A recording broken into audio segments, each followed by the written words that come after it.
Birza warra koshuu abbaa beetiyaa birrisaan isaan irra taphatu. Nama iyyaa shakkee abareeda toosi argee karaa yaada batu. Qotiyyoo kotee kotee abbaa beetiyaa ija goloolee lo'a dhoowwitee.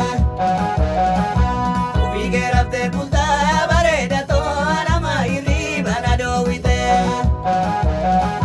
Hojii baatee ajaa'ii abbaa beetiyaa baatee kana keessatti maarsitu.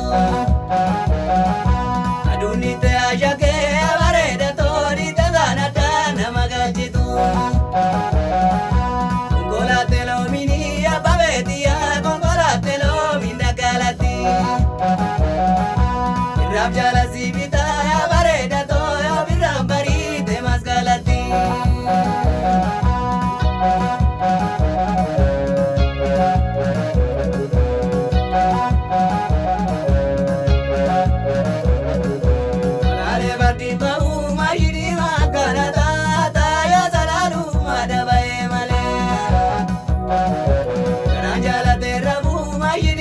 Kana